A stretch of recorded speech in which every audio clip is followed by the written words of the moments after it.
Dipersembahkan oleh Didukung oleh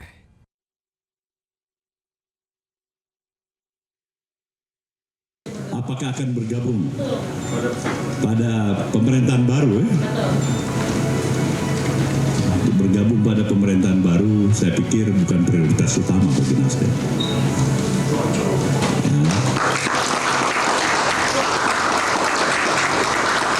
Kemungkinan tetap bergabung maupun tidak bergabung itu sama posisinya hari ini. Jadi ini saya ingin bertegas, tidak merupakan prioritas untuk segera bergabung.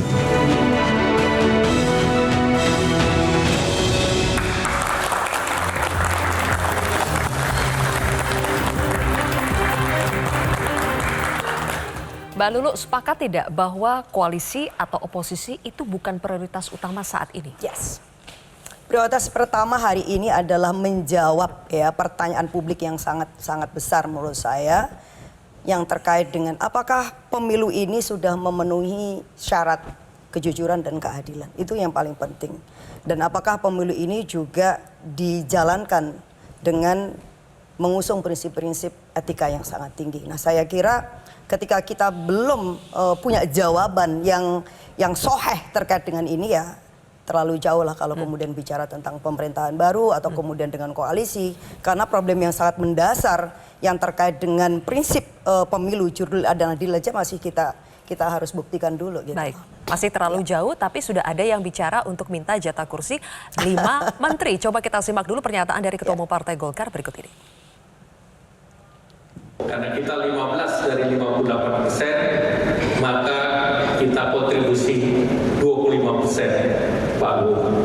Jadi kalau 25%, kalau bagi-bagi ya banyak-banyak sedikit boleh lah. Kalau yang kita sebut 5 itu minimalis. Bang Nusron, cepat banget udah bilang minta 5 menteri Golkar? Ya usulan kan boleh, namanya usulan. Kan nggak ada dalam negara demokrasi itu yang melarang usulan. Nggak kecepatan ngusul sekarang, itu bahkan sebelum penetapan loh, penetapan pemenang. Ya itu kan konteks bicaranya nggak di depan publik, ngomongnya di buka puasa, di kalangan internal partai. Tapi niat itu memang sudah ada ya? Ya di kalangan internal partai, nggak disampaikan di depan publik. Nah kalau bicara seperti itu juga di PKB juga ada pembicaraan di internalnya, nanti begini juga ada. Kok langsung nembak ke PKB? Kalau bicara urusannya PKB mau PKB. Ya semua partai juga begitu di internalnya. Janganlah. Kalau masalahnya nanti begini ada semua. Iya tapi nggak usah diseret-seret PKB sekarang. Nah artinya apa? Semua masalah menteri itu masalah hak prerogatifnya presiden. Orang mau usul boleh-boleh saja usul. Ketua-ketua partai usul boleh, kelompok-kelompok masyarakat yang merasa membantu usul boleh. Partai-partai yang kemarin tidak mengusung, kemudian karena punya kursi di parlemen, kemudian ingin gabung, usul juga boleh. Sudah kepikiran 5 pos menterinya apa aja Bang Nusron? Oh, ini namanya itu hak prerogatifnya presiden. Namanya juga usul, kalau usul Ya kan boleh juga. Enggak, kan itu namanya baru usulan dari ketua umum namanya makanya, usulan. kan sekalian aja kalau ngusul pos menterinya apa aja sekalian diusulkan. Kok kamu ngatur gitu. kita sih? Enggak, kita tanya. Ada enggak sekalian Itu tadi bukan pertanyaan ngatur kamu. Kan kenapa enggak sekalian, itu bukan tanya, itu ngatur. Oh, berarti tidak boleh sekalian ya? Ya bukan, ini masalah-masalah menteri itu hak prerogatifnya presiden. Oke, baik. Sudah dijawab, ya, hak prerogatif presiden. Orang usul boleh-boleh aja, tapi semua finalnya itu di tangan presiden. Baik, oke.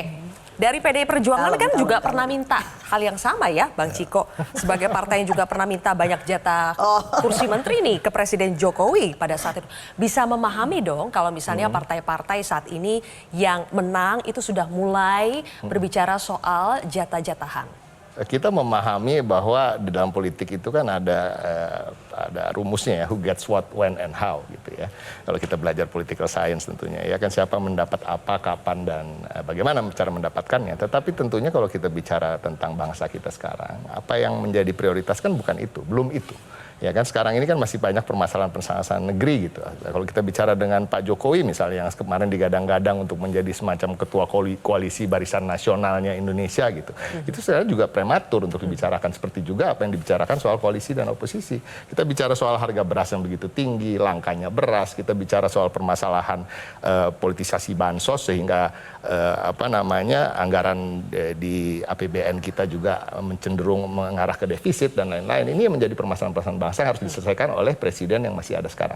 Untuk presiden yang ke depan tentunya masih ada waktu. Ini kan baru Oktober nanti Pak Jokowi berakhir dan siapapun yang menjadi presiden berikutnya itu kan setelah itu. Dan saya rasa waktu itu masih panjang dan sekarang masih ada tahapan-tahapan yang kita harus selesaikan. Tapi kalau hanya sekedar usulan boleh? Sah-sah saja. Dalam politik itu semua sah. Kan politik ini memang ujung-ujungnya adalah kursi di kekuasaan dan juga kursi di luar pemerintahan. Nah itu juga itu menjadi pilihan. Nanti kita akan bahas ya bagaimana pilihan di luar dan di dalam sama-sama baikkah. Tapi sudah ada satu lagi narasumber kita yang sudah hadir, juru bicara dari PKS, Kang Pipin Sopian.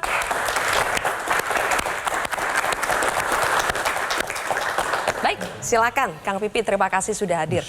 Kang Pipin, kita langsung bahas ya, karena topik pada malam hari ini ojo ke susu, soal koalisi oposisi.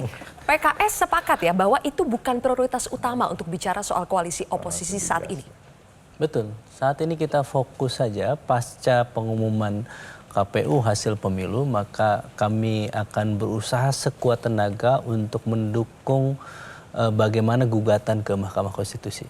Jadi bagi kami saat ini kami harus menyampaikan, menghormati bahwa itu sudah diumumkan, tetapi kami belum bisa menerima sepenuhnya hasil dari pengumuman hasil KPU itu sampai gugatan di Mahkamah Konstitusi. Baik. Kita masih mendengarkan aspirasi dari rakyat Indonesia yang menghendaki dan sedang mencari keadilan. Bahwa ketika proses pemilu itu bergulir, banyak pelanggaran, banyak kecurangan yang dilakukan, banyak hal yang menjadi tanda tanya besar, catatan-catatan. Saya harus sampaikan kecacatan yang pertama adalah bagaimana sejak awal proses seleksi, proses pendaftaran di KPU, ada kejanggalan di situ, di mana KPU mempercepat proses atau menerima calon wakil presiden yang waktu itu tidak ada dalam peraturan KPU-nya.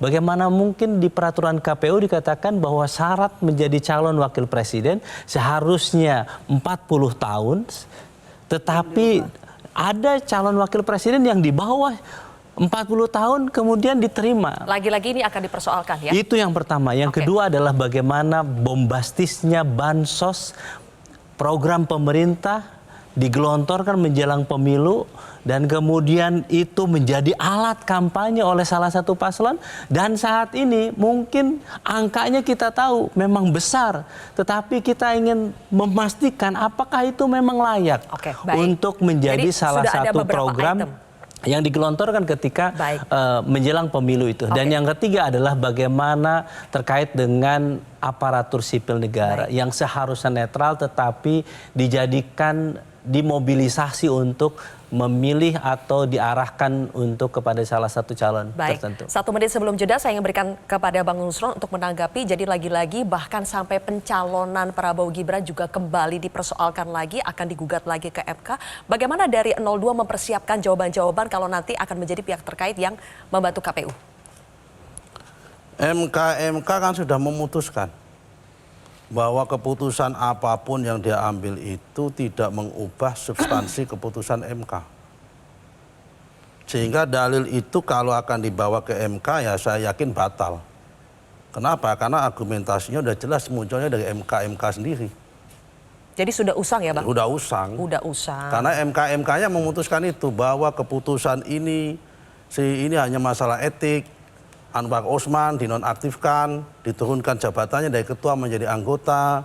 Kemudian siapa itu? Arif Hidayat mendapat pelanggaran berat. 4 dari hakim juga mendapatkan 4 dari hakim yang kebetulan hakimnya itu semua dulu adalah yang mendahet nota atas keputusan MK itu juga semua mendapatkan peringatan keras di situ. Udah diputusin, tetapi kemudian ada catatan di situ dari MK bahwa keputusan ini tidak mengubah hasil keputusan MK. Oke. Ketika ke MK udah memutuskan, maka itu mutatis mutandis. Jadi kenapa harus dipersoalkan Iya, lagi ya Bang? semua peraturan di bawah, ketika peraturan induknya itu undang-undangnya berubah, Baik. diputuskan, mutatis mutandis semua di bawahnya akan berubah. Kita Yang harus jeda dipersoalkan headline news dulu. adalah Nanti itu Kang Pipin pasti mau otomatis. menjawab. Itu Silakan dijawab Kang Pipin, otomatis tapi kita itu. headline news sebentar, Secara sejenak itu. pemirsa. Kontroversi akan kembali sesaat lagi.